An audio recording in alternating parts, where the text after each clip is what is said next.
मित्रों, पंडित जी का 2026 में 100 साल पूरा हो जाएगा, तो इस लेखक शिविर से ही तैयारी होनी चाहिए कि अगले वर्ष से उनकी शताब्दी आयोजन किस तरह से हो मुख्य नगरों में, और अब उनकी रचनावली भी जगत के सामने है। तो मैं सोचता हूँ कि नववर्ष की शताब्दी और उनकी शताब्दी लगभग एक ही साथ चलेगी और ये हिंदी जगत के लिए अच्छा अवसर होगा, जिसमें प्राचीन मध्यकालीन नवीन हर तरह के साहित्य और उससे जुड़े हुए तमाम सामाजिक सांस्कृतिक प्रश्नों पर विचार विमर्श करेंगे। दूसरे, पंडित जी ने उसको उदय काल कहा था और वेदी जी ने उद्भव काल जिसको कहा। आदिकाल पर शंका तो खुद शुक्ल जी को ही थी, क्योंकि उसके बीच जो साहित्य मिलता है वो इतना अधिक परंपरा सिद्ध है कि वो लगता नहीं है कि अभी शुरू का साहित्य है। बात मुझे कीर्तिलता पर करनी है, लेकिन कुछ जो चर्चा हुई सिद्धनाथ साहित्य की, उस बारे में 2 वाक्य बोल के आगे बढ़ता हूँ। ये ध्यान देना चाहिए कि जो पूर्वी भारत में यानी बिहार के नालंदा से लेके बंगाल और उड़ीसा तक का जो सिद्धों का साहित्य और इधर गुजरात, राजस्थान, पश्चिमी भारत पकड़े हुए जो जैनों का साहित्य, इस सब में है रूढ़ियों का खंडन, आयाचार का खंडन है, लेकिन उसमें बौद्ध और जैन प्रतिक्रिया का भाव। जैन को खंड की जितनी रचनाएं उनमें राम और कृष्ण को जैन धर्म में दीक्षा दिला के तब छोड़ा, कथा को भगवत जातक में पूरी तरह बदल दिया, एक प्रतिक्रिया का कुछ बौद्ध और जैन समुदाय के भीतर की जो रचनाएं हैं उनकी आचरण इतनी अधिक जाकिनियों और शाकिनियों का प्रवेश कराया गया और जैन धर्म के भीतर भी ढेर सारी रूढ़ियां हैं। इसीलिए जो हमारा संत साहित्य वो मुख्य रूप से वैष्णव भक्ति का भागवत धर्म का आंदोलन है, यह ध्यान रखना चाहिए। यह मुख्य धारा है, बाकी का प्रभाव उसने अपने भीतर लेके सबोल कबीर वैष्णव धारा के, इसीलिए वे बाकी सब रूढ़ियों का खंडन कर सके, यहाँ तक कि स्वयं निर्गुण साधना के भीतर जो रूढ़ियां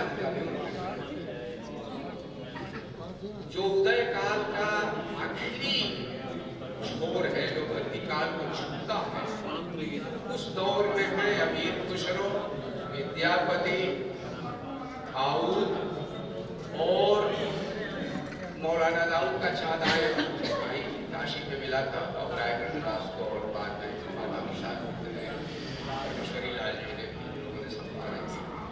तो ये तीनों चारों कवि बिल्कुल अंतिम छोर के कवि, इनका संबंध भक्ति काल से ज्यादा है और बौद्ध, जैन और राजपूत परंपरा से इनका नहीं। इसलिए वास्तव में तो ये जो भक्ति काल को हमें विद्यापति, दाऊद और खुसरो से शुरू करना चाहिए, क्योंकि खुसरो की रचनाओं में आप पाएंगे कि सूखी जो प्रेम धारा है वो उसके यहाँ है। दाऊद पहला कवि है प्रेमाख्यानक काव्यों का, चाँद आए उसका, और विद्यापति राधा कृष्ण भक्ति के प्रथम कवि है, कहना चाहिए हिंदी के जयदेव। लेकिन अद्भुत प्रतिभा थी।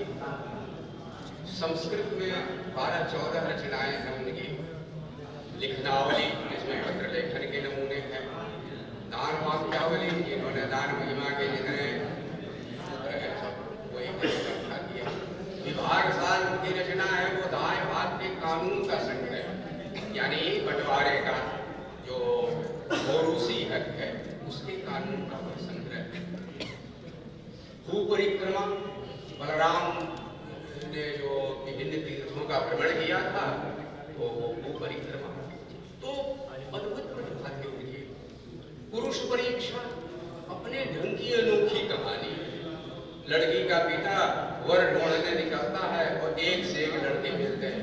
कोई महारसी है, कोई महाकायर है, कोई दीर्घसूत्री है, कोई वीर है, कोई शूर है, कोई बहुत क्रूर है।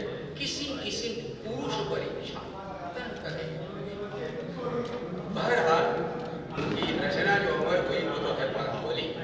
चूंकि वह जनता की भाषा में है इसलिए जनता अब तक कहती है। लेकिन दो रचनाएं उनकी अपभ्रंश में है, कीर्तिलता और कीर्ति पताका। एक ही कवि संस्कृत में रचना कर रहा है, मैथिली जो उसकी अपनी भाषा है उसमें रचना कर रहा है, और कीर्तिलता और कीर्ति पताका चली जा रही जो अपभ्रंश काव्य परंपरा है उसमें।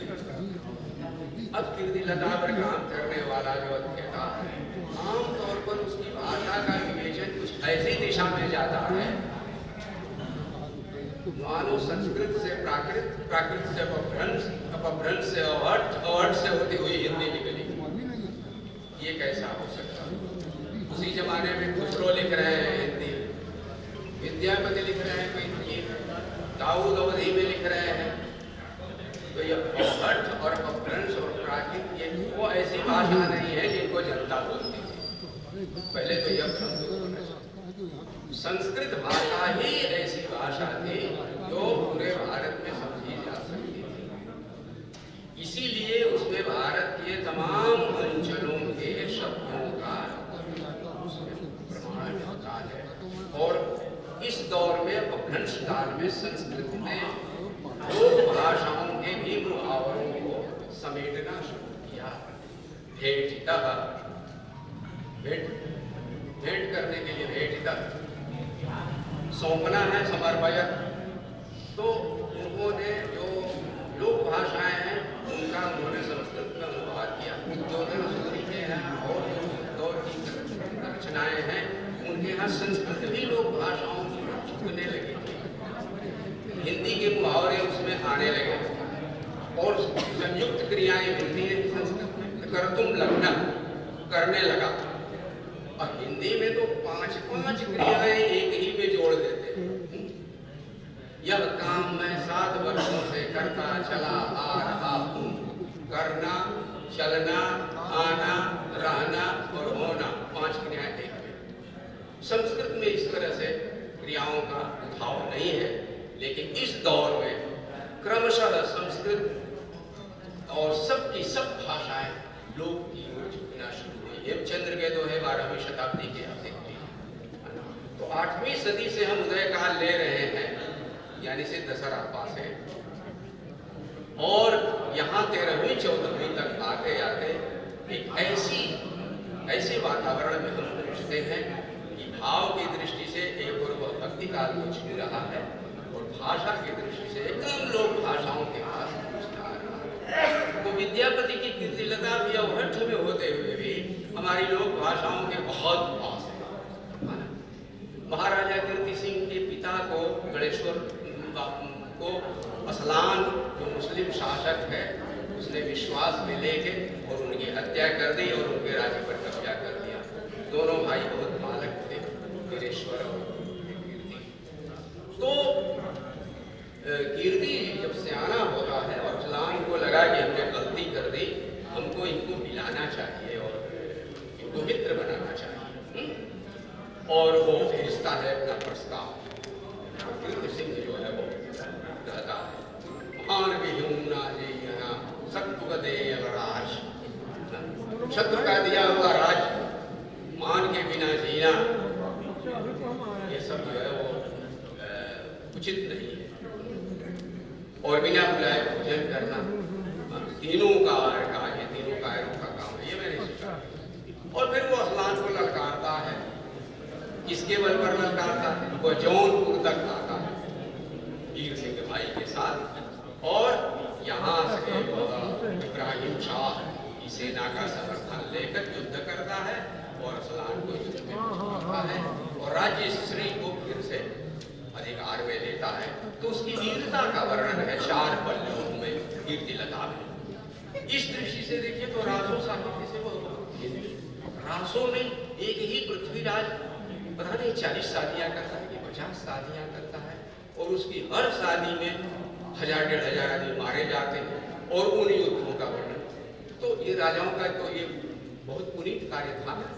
किसी भी गरीब की, किसी भी बगल के राजा की कन्या को पाला हो, ये बहुत बड़ी वीरता का काम हो गया। तो उस जमाने की वीरता इसी में कन्या अपहरण में व्यक्त होती। ये रासो साहित्य की बहुत बड़ी सीमा, लेकिन उसमें कीर्तिलता उस परंपरा में ऐसी राज प्रशस्ति परक रचना है जो उसकी शूरता दूसरी चीज ये कि बहुत यथार्थ परक बाजार का इतना बढ़िया वर्णन, वेश्याओं के मोहल्ले का जो वर्णन है उनमें उनकी विवशता भी, और बाणभट्ट की शैली में गद्य भी मिलता है। ये पहली रचना है जिसमें पद्य के साथ साथ गद्य भी है, और जो पद्य है वह अवहट्ठ परक है, लेकिन जो गद्य है वो एकदम संस्कृत रचना की पद्धति से चलता है, माने आज की हिंदी की तरह से उसमें चले वाक्य। इसका मतलब अपभ्रंश के जो नियम है वो कृत्रिम, प्राकृत और अपभ्रंश दोनों कृत्रिम भाषा। मान लीजिए उपकार शब्द है तो एक नियम बनाया हेमचंद्र ने कि व्यंजनों का लोप होगा, तो प लोप हो गया, क लोप हो गया, और उकार हो गया, उ आर, शब्द ही नहीं पहचान में आते। गए गए रह गए तुरय गए पायक कडानी बिच, तो गए का गज से भी गए हो सकता है, पथ का वह हो जाता है, रथ का रह हो जाता है, इतना चेहरा बदल जाता है शब्दों का समझ में ही नहीं आता। ठीक है, हमारे यहाँ भी मुख का मुंह हो जाता है, नक का नो हो जाता है, ये है, लेकिन इस प्रवृत्ति को उन्होंने नियम की तरह जब लागू कर दिया तो अपभ्रंश एकदम कृत्रिम भाषा हो गई। कीर्तिलता इस मामले में आईने की तरह झलका देती है कि देखो ये इधर कृत्रिम भाषा चल रही है और इधर ये सहज भाषा चल रही है। दूसरी चीज, गद्य को वह प्रतिष्ठित करते हैं। और तीसरी बात यह है कि विद्यापति की पदावली के अनेक प्रयोग खुद कीर्तिलता के भीतर देखने को मिलते हैं, और लोक के चित्र बड़े जबरदस्त है। असलान भागता है और कीर्ति सिंह ललकार रहा, भाव भैसुर सोच जाओ, तो कहा कि तू तो ऐसे मेरे सामने से भागा जा रहा है जैसे भसुर के सामने जो भयहू है वो पीठ करके जाती है, शर्मा के जाती है। तेरे को क्या शर्म है, क्यों पीठ करके मेरे से भागा जा? और वो असलान को पकड़ लेता है, लेकिन इस मामले में वीर है कि उसकी जान नहीं लेता, उसको छोड़ देता है, और इस तरह से मरे से भी अधिक अपमानित करके उसको। और तो छोटी सी रचना है 4 पल्लवों की। बाजार, जहाँ युद्ध के लश्कर चल रहे हैं तो शाम होते ही उस लश्कर का बाजार लगता है। उस बाजार का अद्भुत वर्णन है, क्योंकि सामान घटता चला जाता है और जरूरतें बढ़ती जाती हैं तो महंगाई आती है, उस महंगाई का वर्णन करता है। और इस मामले में यथार्थ और कछु बरखों तुर्कानौर खंड, तुर्कों का जो लक्षण गिनाया है, हिंदुओं और मुसलमानों की बस्ती पास पास है ना, अभी इब्राहिम शाह का जमाना है, तो उस दौर में ये दोनों की जो बसाहट है, इसके भीतर कितना मेल है और कितना फर्क है, वो अद्भुत वर्णन है। खास तौर से जहाँ अल्पसंख्यक हिंदू हैं और फंस जाते हैं, उनकी जो दुर्दशा का चित्रण किया वो अद्भुत किया। वो ब्राह्मण बालक को पकड़ लेते हैं, उसके मस्तक का तिलक चाट जाते हैं, उसके जनेऊ को तोड़ देते हैं, किसी पशु का जो चमड़ा है वो उसको उठा देते हैं। हिंदू बोल क्या है, गो बोली दूर निका, गो बैल कर करके उसको दूर करना, अलग अलग करना। इसके अलावा बस्तियां मिली जुली भी है, तो कहाँ संस्कृति मिलजुल रही है और कहाँ टकरा रही है, एक खास दौर है वह जिसमें की बसाहट अभी उस तरह से घुल मिल नहीं सकी है। दोनों धर्म अलग अलग हैं और दोनों धर्मों को पास पास रहना पड़ रहा है। ये बाजार के भीतर कैसे वह धीरे धीरे जो अनेकता है वह इस एकता की ओर बढ़ रही है, इसका बहुत सुंदर यथार्थवादी वर्णन है। तो बाजार का, वेश्याओं के हाट का, उनके हृदय, उनके मन में बहुत इच्छा है कि वह लोक सम्मान का, उन्होंने कामन शब्द दिया, कामना, उनके भीतर से कामना है कि समाज को सम्मान की दृष्टि से देखे। ऐसे ही वेश्याओं का बाजार, हाट और पूर्व विन्यास, नगर की रचना कैसी होती थी उसको विन्यास मध्यकाल का बहुत सुंदर दिखाई देता है। मोहल्ले सुनियोजित ढंग से बनाए गए हैं और उनका चित्रण आपको दिखेगा। वासुदेव शरण अग्रवाल ने उसका मर्म खोला अपनी टीका के भीतर। अगर सेनाएं चल रही हैं तो कितने तरह की रावटियां पड़ती हैं और जैसा राज दरबार होता था वैसा ही सेना के भीतर भी शाम को स्कंधावार में पड़ता है। वो सब बाणभट्ट की कादंबरी और हर्षचरित से लेके वह इन्होंने वासुदेव शरण अग्रवाल ने उसका अर्थ खोला। तो इस दृष्टि से कीर्तिलता का महत्व, रासों में चूंकि कल्पना बहुत अधिक है और उसमें आश्रयदाता की प्रशंसा बहुत बढ़ चढ़ करके जो की गई है, इस दृष्टि से यथार्थवाद की ज्यादा निकट है। इसलिए रामविलास शर्मा ने कहा कि वह दांते के स्वभाव का कवि है, तो यथार्थ के बहुत निकट है और एक ऐसे युग की सूचना देता है कि देखो अब पीछा बीत रहा है और एक दूसरा युग शुरू होने वाला है और यह युग भक्ति का युग है और राधा कृष्ण के प्रेम का, कालिका का, शिव का, गंगा का, इन सब का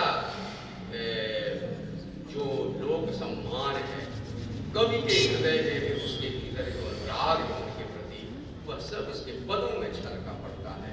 इसलिए असली विद्यापति तो अपने पदावली में है, लेकिन उसका उपन्यासकार, कथाकार, आख्यायिकाकार जो रूप है यथार्थवाद का, वो इस कीर्तिलता में। तो मित्रों,